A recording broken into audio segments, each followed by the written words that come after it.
உடல்நலக் குறைவால் உயிரிழந்த நகைச்சுவை நடிகர் ரோபோ சங்கரின் உடல் திரையுலகினர் மற்றும் அரசியல் தலைவர்களின் அஞ்சலிக்கு பின்னர் சென்னை வளசரவாக்கத்தில் உள்ள மின் மயானத்தில் தகனம் செய்யப்பட்டது.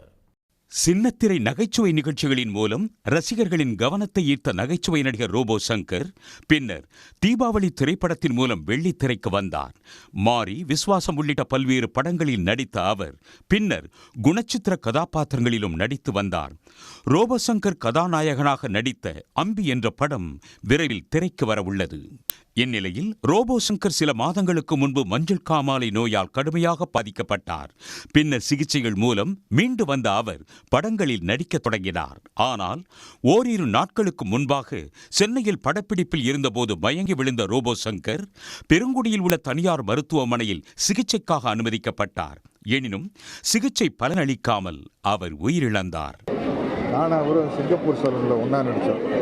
வயசு வித்தியாசம் பார்க்காம ரெண்டு பேரும் அவ்வளோ ஃப்ரெண்ட்ஸ் ஆகிக்கும்.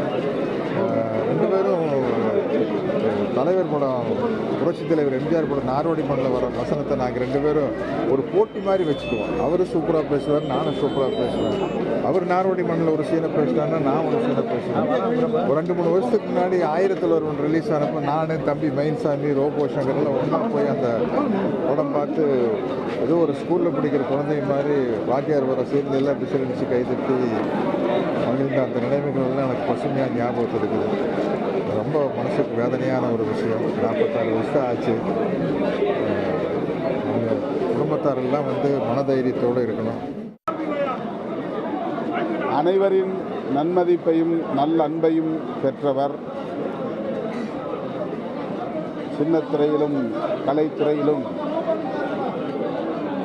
பல்வேறு சாதனைகள் படைத்து தமிழ் மக்களின் உள்ளத்தில் நிலையான இடம் பிடித்தவர். அவருடைய இழப்பு கலை உலகில் ஈடு செய்ய முடியாத ஒரு பேரிழப்பாகும். வெறும் 46 வயதான ரோபோ சங்கரின் மறைவுச் செய்தி அவரது குடும்பத்தினர், உறவினர்கள் மற்றும் திரையுலகினர் மத்தியில் கடும் அதிர்ச்சியை ஏற்படுத்தியது. சென்னை வளசரவாக்கத்தில் உள்ள அவரது வீட்டில் ரோபோ சங்கரின் உடல் அஞ்சலிக்காக வைக்கப்பட்டு திரையுலகினர் மற்றும் அரசியல் கட்சி தலைவர்கள் பலர் அஞ்சலி செலுத்தினர்.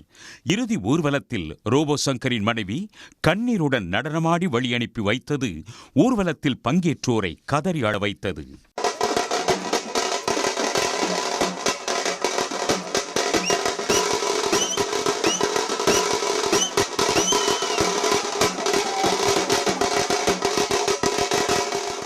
சுமார் 20 ஆண்டு காலம் சின்னத்திரை மற்றும் திரைத்துறையில் நகைச்சுவை பாத்திரங்கள், பல குரல் என பல்வேறு திறன்களை வெளிப்படுத்தி வந்த திரைக்கலைஞர் ரோபோ சங்கரின் உடல் சென்னை வளசரவாக்கத்தில் உள்ள மின் மயானத்தில் தகனம் செய்யப்பட்டது. உடனுக்குடன் செய்திகளை தெரிந்து கொள்ள சன் நியூஸ் பெல் ஐகானை கிளிக் பண்ணுங்க.